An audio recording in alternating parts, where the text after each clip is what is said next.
Olá, meu nome é Loreta, ginecologista, obstetra. Agora eu virei segunda voz desse podcast, mas tudo bem, vou pedir demissão. Hoje a gente está aqui com o Lucas. Eu vou contar um pouco do objetivo disso tudo aqui. Durante muito tempo da nossa amizade, eu sempre falei assim, Lucas, você tem que voltar a atender, porque você é um bom médico. Aí ele falava assim, não, a medicina está perdida, tem muita coisa, as pessoas se vendem demais, eu não quero atender, vou ficar só no online. E durante as nossas conversas, de alguma forma, você se ligou novamente nessa neuromodulação. Conta como é que você, porque você já tinha feito um curso antes, se reencontrou com essa neuromodulação. E explica o que é, né? Porque eu estou falando, parecendo que todo mundo sabe. Sim, né? Eu acho que desde sempre, né? Eu sempre quis estar nessa área de composição corporal, de anabolismo clínico, né? De promover através do treinamento de força, da nutrição e suplementação, da melhora do sono, do estilo de vida, você promover a maximização ou devolução das funções físicas, né? Tanto é que eu me apaixonei pela fisiatria também, que é a medicina de reabilitação, né? Ou seja, você fazer tudo o que é possível dentre as terapias para que esse paciente fique o mais funcional possível, né? Então, isso, dentro da fisiatria, isso realmente é encantador, você pegar um paciente debilitado e devolver o máximo de função para ele, né? E eu sempre gostei dessa área, acabei enveredando muito para a área hormonal também de estudos, né? Foi tema aí do doutorado que eu fiz. E acabei indo para a parte de lecionar. Então, no final de 2019, eu fechei o consultório para consultas clínicas, atendi durante 15 anos, viu, Loreta? Eu não lembro disso. Durante Eu não 15 lembro. anos, mas embora eu não me conhecia ainda. E aí fui para o ensino. Então, tem uma plataforma online, eu tenho vários livros, enfim, pós-graduação. E eu comecei a sentir necessidade, de novo, de ter alguma coisa parecido com o que eu já tinha experimentado na fisiatria. E logo depois da fisiatria que eu tinha feito um curso de um professor que é da Harvard Medical School. Ele é brasileiro, ele é neurologista pela Faculdade de Medicina da USP, que é o Philip Fregni, né? Ele é um dos diretores do Spalding Rehabilitation Center, lá em Boston. E quando eu aprendi neuromodulação em 2016, foi um curso que foi feito no INREA, né, que é o Instituto Luci Montoro de Reabilitação. E eu me lembro, e o curso foi bem continuado, vários finais de semana ao longo do ano, aulas teóricas, congresso, né? E a gente atendendo pacientes parecia um pouco da tenda dos milagres, porque os pacientes melhoravam muito com a neuromodulação, né? Então, tudo que foi criado da neuromodulação sempre foi criado baseado em ciência, né? Então, é tudo muito bem delimitado. O que é bonito da neuromodulação e que eu gosto, por isso que eu gosto da parte de medicina baseada em evidências, né? É que tudo você tem já, de certa forma, mapeado. Então, o que a gente sabe e o que a gente ainda não sabe, desse que a gente sabe, o que funciona, o que não funciona e qual é a qualidade da evidência que a gente está vendo que funciona ou não funciona e quais são as diretrizes para o futuro que a gente precisa estudar. Então, isso dentro do ambiente acadêmico da neuromodulação é muito claro, né? Isso, para mim, eu adoro isso, né? Eu adoro ter essa consciência de saber exatamente o que você pode ou não fazer. Olha, para esse caso aqui, tem essa indicação e o nível dessa evidência científica aqui é nível A ou nível B. Olha, vamos tentar fazer esse outro protocolo, mas, enfim, esse protocolo tem uma evidência de nível mais baixo. Então, eu fiz em 2016, mas naquela época os equipamentos eram muito caros. O equipamento que é Ou esse, você era pobre? que é esse equipamento aqui, que eu vou mostrar para vocês, ele custava $8.000. Isso Caraca. em 2016. Então eu vou concordar hoje, com você. né? Hoje, se a gente vê aí, a gente está falando de mais de R$60 mil um equipamento, né? E os equipamentos de TMS, ainda que é a máquina maior, eram muito mais caros, acima de $500 mil. Então, naquela época, ficava um pouco inviável, né? Os tratamentos, e ainda estava se começando, muitas publicações, não era um tratamento que era conhecido por muita gente, principalmente por médicos, né? Ainda estava um pouco incipiente algumas documentações. Então, eu acabei ficando na área que eu já estava, que eu gostava, mas isso sempre me encantou. Então, ficou aquela sementinha ali, né? E aí, no final no início do ano passado, por uma publicidade no Instagram, acabei recebendo uma publicidade do professor Ricardo Gagliardoni, e que é o do Neuromodulação em Foco, e que hoje eu sou pós-graduando em neuromodulação por esse instituto. Então, eu vi, eu falei, nossa, que legal, né? Eu falei, eu sempre gostei de estudar, eu falei, vou estudar de novo, porque eu quero ver como tá. Faz quase 10 anos que eu estudei isso, fazia 8 anos que eu tinha estudado. Que eu tinha, né, somente acompanhando o que acontecia, mas passar de olhos só. E aí eu vi de novo e vi o quanto aquilo tinha evoluído, o quanto que se podia fazer, o quanto que o equipamento era super acessível, os protocolos já estavam melhor delineados. E aí eu fiz um curso do professor Ricardo e fui num evento também, de atender um monte de pacientes, lá mais de centenas de pacientes. E durante aqueles 5 dias, 6 dias de evento ali, você pôde acompanhar todo dia o paciente e parecia de novo a tenda dos milagres. Eu falei, olha, eu não tinha visto errado isso da outra vez, né? E aí eu me apaixonei de novo. Fiz também uma outra formação pela Unifesp, né? Estou agora pós-graduando também. E como a gente tinha falado até no podcast que a gente participou, outro também, com a Larissa, que é falando sobre essa importância que tem, que você também gosta disso, é saber que você fez a diferença na vida de um paciente, né? Muitas vezes na área estética, e não tem nenhum demérito, eu sempre trabalhei com isso, né?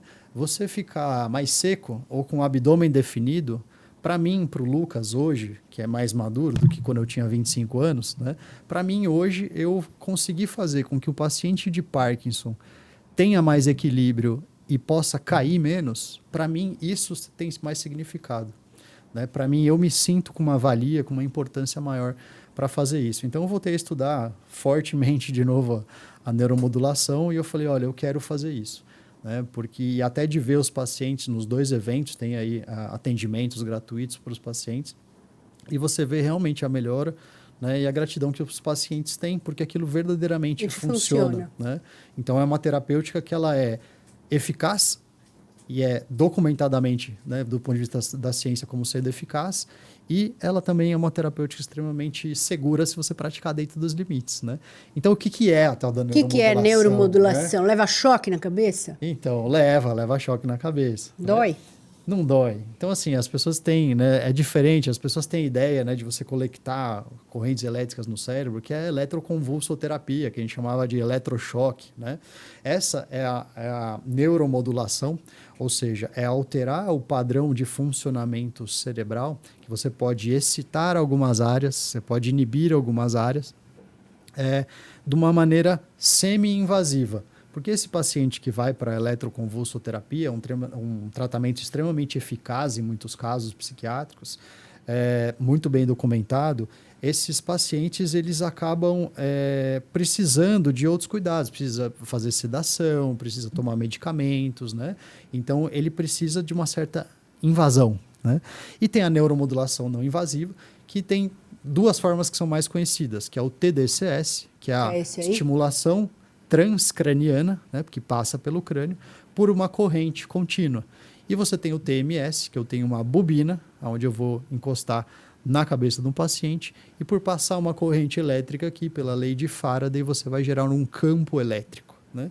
Então, qual é o objetivo? Em algumas doenças, em alguns acontecimentos, eu tenho um desbalanço, né? Porque nós temos 2 hemisférios cerebrais, e eles ficam competindo. Né? Então, em certas doenças, por exemplo, na depressão, o meu lado esquerdo, ele está geralmente mais diminuído. E o direito é o lado exacerbado. Talvez um pouco mais racional, de decisão, né?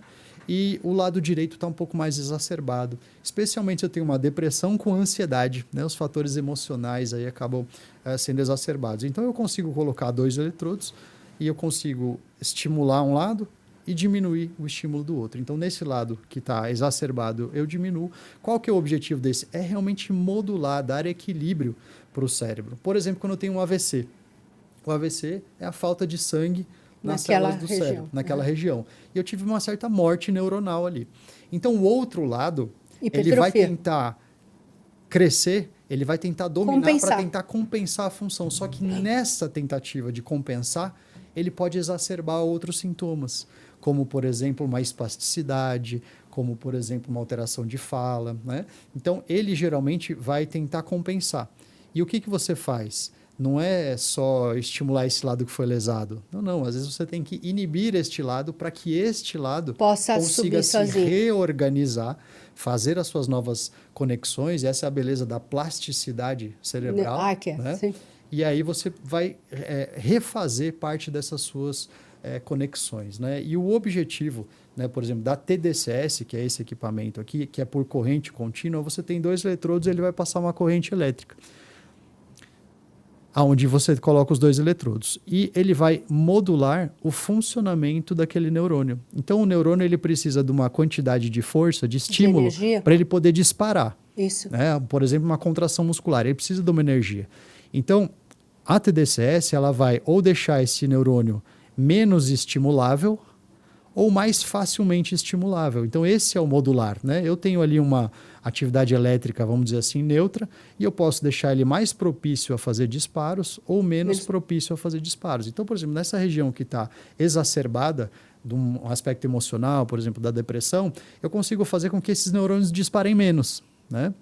Então, ele não muda os disparos neuronais no sentido dele não faz a despolarização do neurônio, como a gente fala, mas sim ele modula, né, a excitabilidade que a gente fala do neurônio.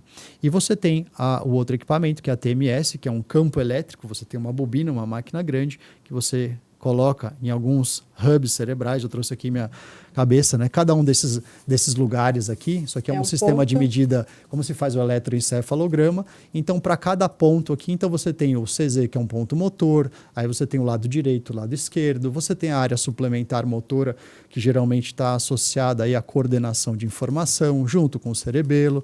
Você tem a parte mais racional no lado esquerdo e no lado direito a parte mais emocional. Enfim, cada lugar específico que já foi mapeado, se você estimular, né, a corrente nesses lugares, você consegue determinado tipo de efeito. Para cada paciente, nenhum AVC é igual ao outro.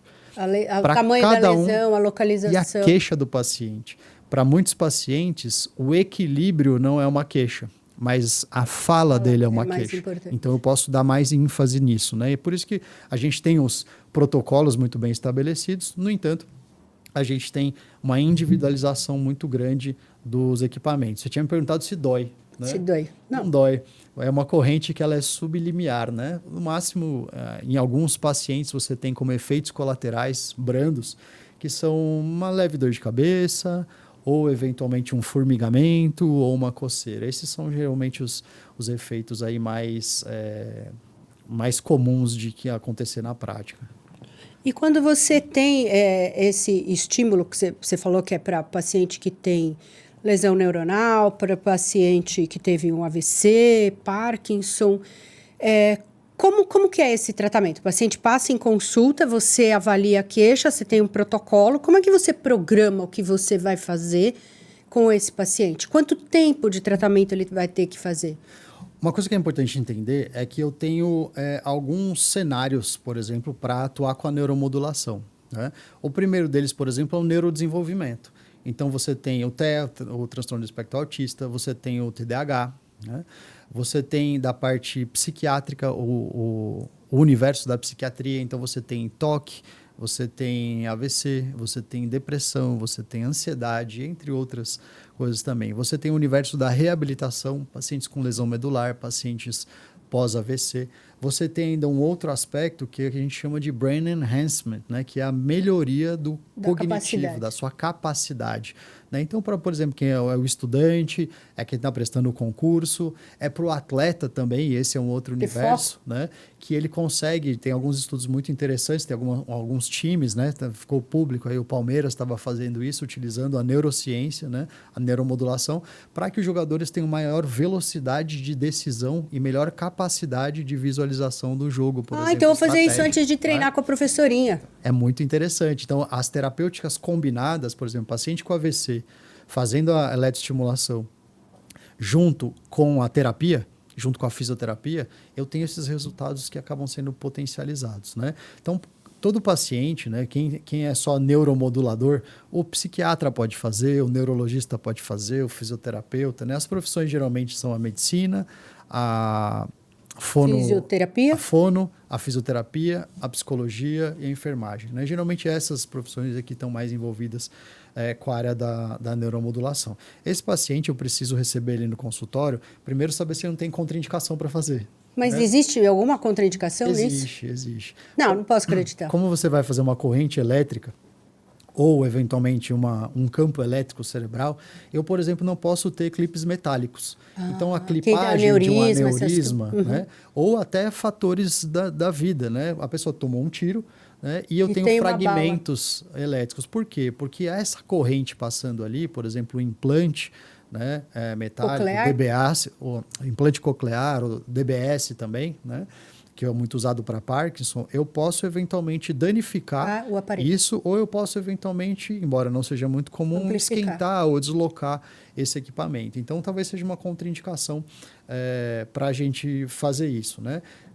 Na TMS, que é onde eu uso a bobina, há crises epiléticas muito frequentes ou descontroladas, né? Talvez eu deva conversar com o neurologista ou com o psiquiatra para que eu não gere, né, uma despolarização e acabe gerando uma crise convulsiva. As crises convulsivas são bem raras nesse tipo de terapêutica e com o TDCS, porque ele não despolariza, é extremamente mais raro ainda, eu diria que praticamente não acontece. Então, esse paciente, primeiro, ele vai ter um diagnóstico.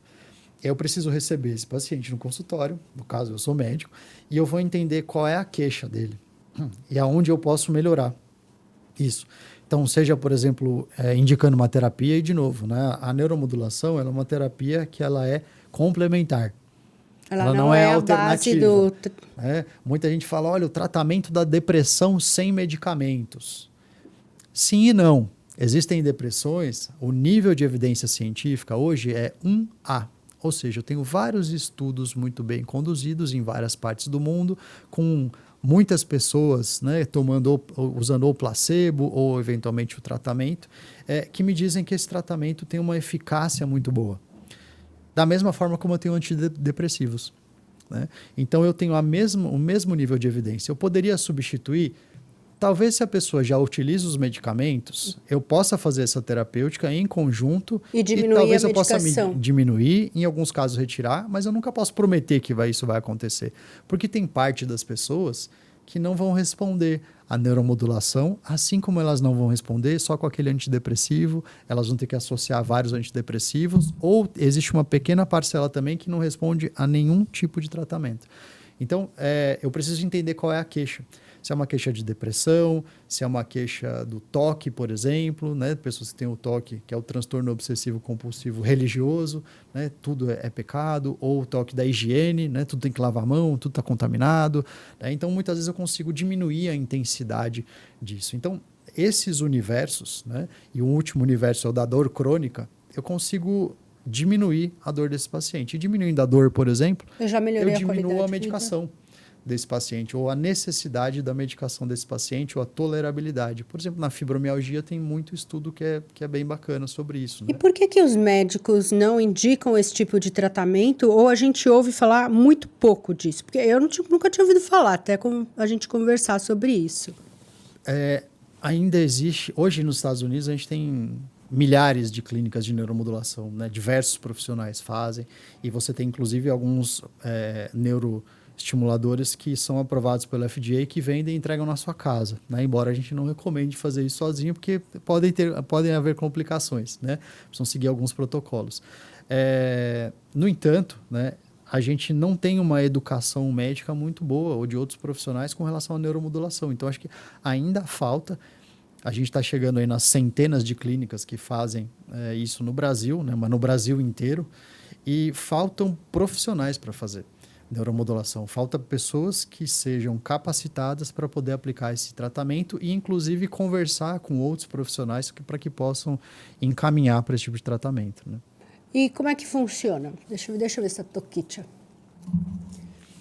Bom, primeiro de tudo, né, o paciente chega lá no consultório, muitas vezes a gente tem que fazer algumas medidas. Então, por exemplo, a medida da circunferência da cabeça, a medida, né, antero-posterior, látero-lateral, tem uns nomes específicos, né? DBP. Mas aí eu vou mapeando, né? Então, com esse mapeamento, tem até alguns sites e softwares de neuronavegação que você faz algumas medidas, coloca e ele te dá exatamente as coordenadas de algum ponto. Mas você pode medir da mesma forma como você faz um eletroencefalograma, né, você pode medir também isso, e aí você tem as várias distintas para cada cabeça, para cada ser humano especial, para fazer isso. Essa é uma touquinha, que é uma touquinha Ela já vem numerada? Ela O tem que são esses tamanho. numerinhos? Ah, também. Segundo esta medida e esta medida, eu tenho um tamanho da touca. Então, não é uma touca única para todo mundo, né? Porque se for muito cabeção, pega, estica, muda o lugar do... E aí eu vou vestir essa touquinha no paciente. E ela coincide com as bolinhas? E ela vai ter aqui já para o tamanho da cabeça, né? Nessa cabeça aqui é uma cabeça pequena para essa touca, né? Você vê que está sobrando aqui, né? Então, essa cabeça aqui é muito pequena para essa touca. Eu precisaria de uma touca menor. E aí eu tenho aqui as esponjinhas que tem o eletrodo aqui dentro. Ah, isso me lembra aquele negócio da cadeira elétrica. Então, o que eu vou fazer? Ele vai ficar aqui dentro, né? Dentro dessa touquinha. São dois pontos, né? E aí eu posso colocar, por exemplo, né? Aqui no F3 e no F4, que é uma montagem clássica que a gente chama para depressão, né?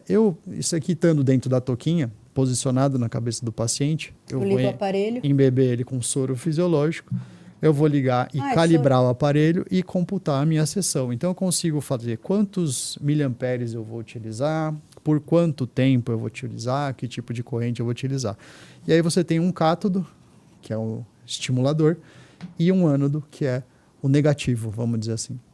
Então, você coloca, olha, eu quero estimular o lado mais racional e eu quero deixar mais inibido o lado mais emocional de ansiedade. Então, com isso, o paciente vai ficar lá alguns minutos na sessão, entre 20 e 30 minutos, geralmente. É indolor, de novo, ele pode ter uma coceirinha, pode ter um formigamento, eventualmente fica com dor de cabeça, mas são coisas mais raras. Um analgésico simples, geralmente, é muito tranquilo de você resolver isso. E aí você tem vários lugares onde você pode fazer uma programação de tratamento. Quantas sessões são necessárias? Varia. Mas a gente já tem estabelecido, por exemplo, para a depressão, você precisa de 36 sessões. Isso é uma média das pessoas que fizeram, né, em todos os estudos. Então, você precisa de mais sessões. Você pode combinar o TMS com o TDCS, por exemplo. E para, por exemplo, a ansiedade, você faz o tratamento, aquilo melhora de forma perene ou eu posso ter novos episódios e ter que fazer novos tratamentos? Quanto tempo dura um tratamento? Excelente. Por exemplo, a depressão, muitas vezes você não cura, mas ela fica porque ela remitida. Né? Então, você pode... Quem tem depressão, né, quem já teve um episódio depressivo, tem uma chance muito mais alta, muito alta, de ter um segundo episódio em outro momento. Né? Então, você pode, a partir desse momento, evitar que isso aconteça, mas você não curou a depressão, né? Ou essas recorrências da depressão, elas podem ser menos intensas, né? Então, geralmente o tratamento se inicia você fazendo um período que a gente chama de indução para o AVC, para o Parkinson, para o autista, né? Você tem de 5 a 10 sessões, geralmente, que é um tratamento mais intensivo, que vai fazendo diariamente, e aí depois você, avaliando o paciente antes e depois, né, com os questionários específicos, você vai, por exemplo, espaçando mais essas sessões. Passa para 3 vezes por semana, para 2 vezes por semana, para 1 vez por semana. E tem paciente, por exemplo, fibromialgico, que pode conseguir fazer a sessão 1 vez por mês e sem manter o seu nível de dor. Sabe que eu estava vendo de um guideline de 2023 de insônia, que insônia é a queixa mais prevalente, é uma das queixas mais prevalentes na população, né? Principalmente população feminina, e à medida que você envelhece, todo mundo dorme mal, né? Serão raras pessoas que conseguirão dormir bem. E tinha o tratamento no guideline, antes da medicação, vinha a terapia comportamental e vinha a neuromodulação. Vamos supor que eu tenho um paciente com insônia no consultório, que tem muitas. Você faz esse tratamento e depois teria que fazer uma manutenção? Ou você tem alguma experiência com isso? Porque, assim, insônia é uma coisa que realmente é um pilar de saúde. Sim. Entendeu? Ela para mim, lógico, reabilitar um AVC é muito importante. Mas começar com pessoas que começam a ter insônia, como eu, por exemplo, que dormem mal, e isso vai ter um custo muito grande, tanto de demência quanto de risco cardiovascular, qual que seria essa programação, essa meta? O que você tem de... A sessão de TDCS, às vezes ela dá um soninho depois. Ela pode deixar um pouquinho mais sonolenta. Então, isso já ajuda. No entanto, né, a gente tem que sempre observar, né, que cada paciente... Não é só a neuromodulação como uma coisa mágica que vai resolver tudo, né? Isso, na expectativa que o paciente venha, a gente tem que saber lidar com isso também, né? A insônia pode ter vários fatores, né? Sim, sim. As causas de insônia são múltiplas, desde coisas orgânicas a coisas comportamentais. Você tem que ter descartado, né? Isso antes. Então, você tirar todas as outras causas. Síndrome das pernas inquietas. Síndrome das pernas inquietas. Enfim, várias atividades noturnas que são excitantes, uso de bebidas que tenham cafeína ou estimulantes ou medicamentos que eventualmente possam contribuir para isso. Por exemplo, um corticoide, né? Pode acabar contribuindo para isso. Excluindo isso, aí você pode fazer o tratamento com a neuromodulação e que pode ser associado ou não a outros medicamentos também. Então, tem hubs, né? Tem lugares cerebrais que você consegue fazer isso, especialmente se tiver associado com outros sintomas específicos, né? E por exemplo, para as pessoas que têm muita fome, que comem demais, ou alcoólatra também, ou pessoas... Ai, não pode mais falar alcoólatra. Alcoolista. Gente, desculpa, sou velha, isso aí não vai pegar para mim, não. Gente que come muito doce, essas coisas, você também tem algum tipo de tratamento para isso? Tem. Dentro da psiquiatria, tem um ramo de estudos que são para as adições, das adicções de drogas, né? Então, tem para cigarro, tem bastante estudo interessante, tem para o álcool também, tem para outras drogas como cocaína, heroína, e tem para compulsão alimentar. Episódios compulsivos, você acaba diminuindo, tem vários estudos que diminuem o craving por doce ou a procura de comer em horários não estabelecidos de uma maneira compulsiva. Então, sim, porque tem a ver com, por exemplo, com ansiedade também, né?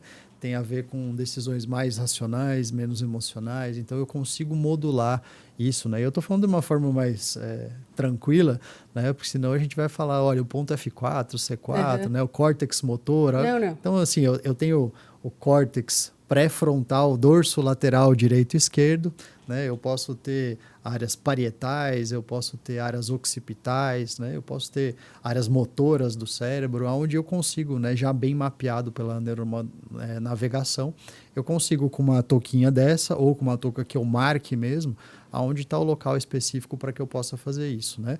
A ansiedade, geralmente, às vezes está associada com outras coisas também e que eu consigo trabalhar nesse universo. E qual que é a sua expectativa de aplicabilidade disso no consultório? Como é que vai funcionar? Eu acho que é toda, né? Porque ou tem muita procura hoje em dia pela neuromodulação justamente porque tem poucos profissionais fazendo, né? Então, esse paciente ele pode vir, por exemplo, encaminhado, né? Os meus amigos médicos, psiquiatras, os meus amigos neurologistas e da medicina física e reabilitação também, ou os médicos do esporte, assim como eu também, podem direcionar esse paciente vai ser recebido no consultório, ele vai passar por um screening de segurança, com questionários já padronizados e validados, para saber se não tem nenhuma contraindicação, algum perigo, para você mapear a segurança desse paciente. E qual é a demanda, qual é a queixa? É uma queixa motora? É uma queixa de dificuldade de equilíbrio, por exemplo? É uma queixa dolorosa? É um paciente com fibromialgia? É um paciente com depressão? Para tudo isso eu tenho escalas que são específicas, né, de sinais e sintomas, né, de avaliação, para que eu possa avaliar isso antes, durante e depois de algum tempo. Para algumas situações, alguns universos, eu já tenho isso melhor mapeado na literatura, como eu disse, né? A depressão, por exemplo, são 30 sessões que você tem ali na média para você ter uma boa avaliação de antes e depois. Por exemplo, a densitometria óssea, né? Você tem uma boa acurácia dela de avaliação em 2 anos, né?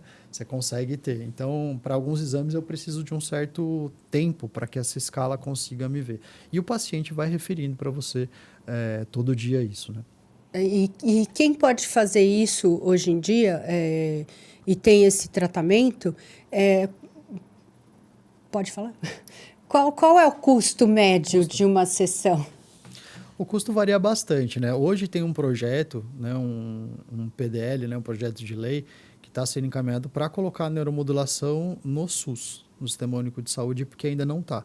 Somente nos centros de pesquisa. Então, posso citar aí o INREA, posso citar o IPQ, que é da USP, né, o Instituto de Psiquiatria. Então, lá tem estudos científicos, né, e tem ambulatórios onde eu tenho vários equipamentos de neuromodulação que isso é assistencial para a população, isso não tem custo para o paciente, né? Mas hoje a maioria dos convênios não cobre. Porque ele não faz parte do rol da ANS. Porque ainda não faz parte do rol da ANS. Não é por falta de evidência científica. Não, é porque não faz parte. Mas é porque existe toda uma burocracia, vamos dizer assim. A ANS é porque... Um processo, né? Burocracia parece ruim, mas um processo para que esse tratamento efetivamente possa ser colocado lá. A sessão vai variar muito. Você encontra sessões aí de R$200, R$250 até R$1.500 uma sessão, por exemplo, né? Então, você tem um plano de tratamento para você poder fazer. Então, você delimita qual é a queixa, institui o protocolo, faz as sessões e aí você reavalia, né? Não é para ver se deu certo, né? Não é isso, mas é justamente para você ir trabalhando com as queixas que são do paciente, observando a melhora de perto, né? Então, o tratamento ele vai ter um custo de sessão, que isso aí vai ser discutido, claro, individualmente. Não, era só para eu ter uma ideia, né? A maioria fica entre R$500 e R$900. Porque, na verdade, para entrar no rol da ANS, você só tem que ter um grau de evidência bom. É que tem toda uma parte política, sim, jurídica e de custo. Para o convênio, o convênio sempre se apega às coisas que estão no rol da ANS. Tudo aquilo que é muito novo ou é próspero no sentido que vai me causar um gasto maior, de alguma forma ou de outra, sofre uma burocratização muito grande, porque tem que ver o custo também, né? A empresa tem que fazer essa avaliação. Mas o fato de você fazer um tratamento desses e ter uma melhora, a única coisa que me chama muito a atenção é que sempre que surgem coisas que fazem com que as pessoas fiquem menos dependentes de medicações, vou falar, né, de soros, isso tudo, parece que não é interessante, né, para as pessoas. Eu não posso te dar um milagre de qualquer forma. Eu tenho essa sensação, por exemplo, as pessoas gastam num soro, hoje atendi uma paciente, R$11 mil, achando que vai melhorar. E muitas vezes as pessoas deixam de gastar naquilo que elas devem gastar. Uma boa consulta, um bom atendimento. Se você tivesse que dizer para mim, qual é a melhor indicação da neuromodulação na sua percepção? Qual é? E por quê? Sentir dor é bom? Não, eu que sinto dor, sei que não. Quem sente muita dor também não é bom. Então, vamos supor que eu tenha de uma escala de 0 a 10, que é bastante padronizada, né? Uma escala de 0 a 10, vamos supor que você tenha uma dor 8, uma fibromialgia. Se eu diminuir essa dor para 4, já vale tá a ótimo. pena? Pode ser que para alguns pacientes não vale a pena. Fala, não, eu quero só que suma a minha dor, total. Aí talvez eu não vou conseguir. Mas pode ser que eu remita ela para 2, para 5. Se diminuir de 8 para 5. Então, eu não sei se eu conseguiria classificar, por exemplo, qual é a melhor indicação. Vamos pegar, por exemplo, um time, né? Não sei se você acompanhou nas Olimpíadas, as pessoas vieram com aquele headphone, né? Que é um equipamento específico que fazia a neuromodulação, vamos dizer assim. Né? Questiona-se a real eficácia de tudo isso, tem alguns estudos, enfim, mas talvez precisariam de mais estudos.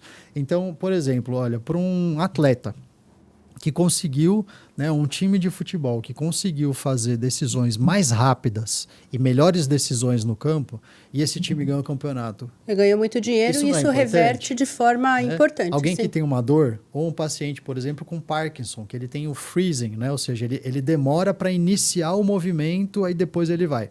Né? Será que se eu diminuir esse freezing desse paciente, melhorar o equilíbrio dele, será que quanto que eu melhorei para esse paciente, né? Então, eu diria que assim, sempre que você tem uma queixa, né, uma demanda a ser melhorada, você pode utilizar da neuromodulação. Tem coisas que têm mais evidência científica, tem coisas que têm menos evidência científica, assim como todos os tratamentos que a gente tem dentro da medicina.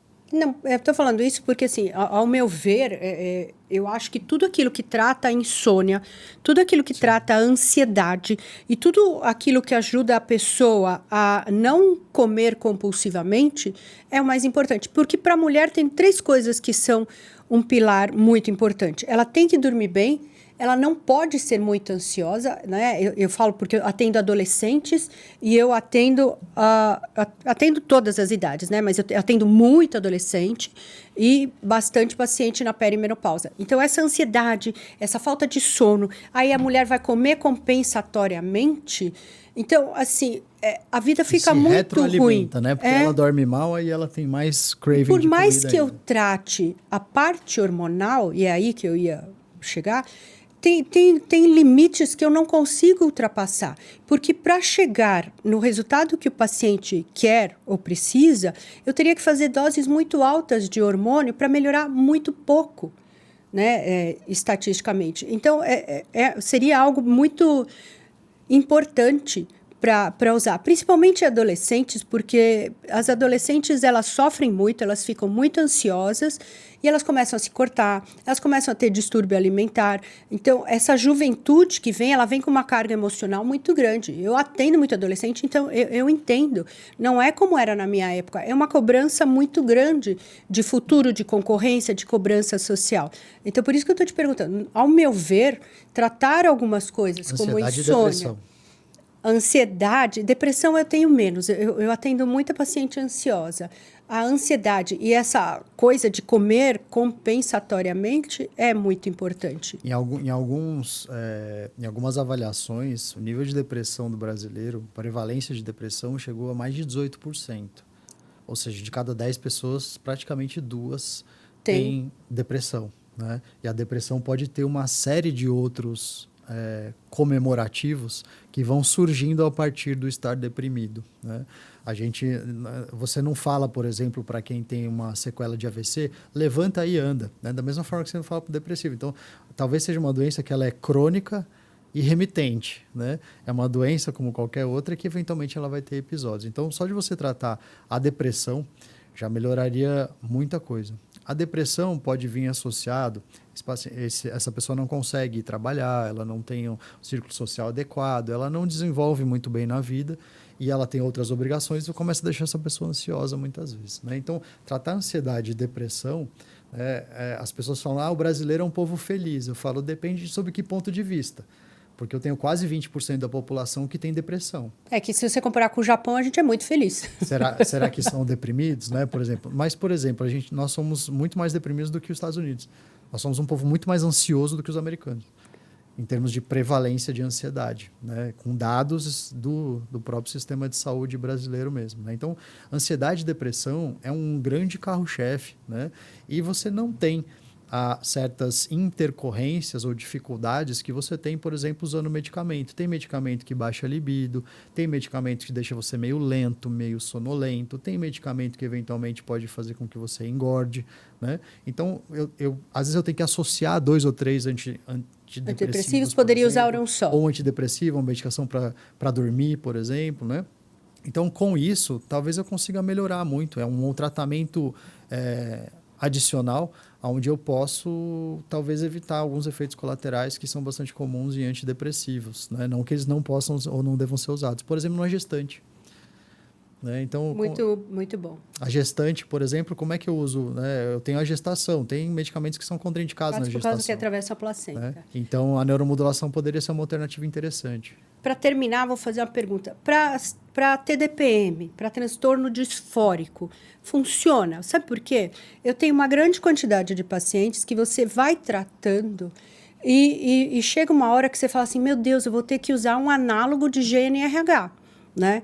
Quem trata a síndrome disfórica mesmo sabe exatamente do que eu estou falando. Não quem trata uma TPM. Qual é o sintoma mais comum, os sintomas mais comuns da síndrome disfórica? Ansiedade, depressão, essa não resposta comportamental.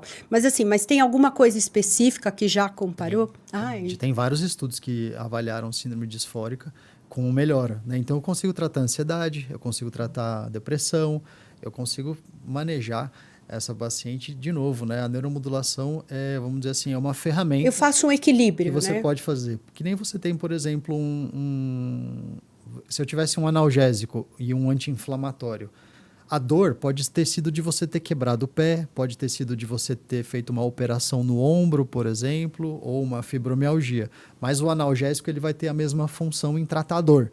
É mais ou menos o que a neuromodulação faria. Então, assim, a paciente que tem... Qual é a queixa dessa paciente com síndrome disfórica, principalmente? Eu choro muito, fico deprimida. Então, vamos melhorar isso. Irritabilidade é uma... Irritabilidade, ansiedade. Então, vamos trabalhar em cima dessas queixas individualmente do paciente. E para terminar... Quando você vai começar a atender? Em março. Em março? não sei quando vai sair esse podcast, mas em março. Na Clínica Arte, que por acaso é a clínica da minha colega Lorita. E você vai deixar o telefone para o povo? Já pode me seguir. Eu tenho um Instagram específico sobre isso, né? Tem o meu Instagram tradicional, que é o Dr. Lucas Caseri, onde eu posto mais essa área de anabolismo clínico. E tem um que chama modulação.neuro. Então, nesse eu coloco todos os trabalhos lá, a ciência também apresentando da neuromodulação para diversas condições de saúde ou performance. Muito bem. Obrigada, né? Não vai ganhar nada, um abraço. Está ótimo.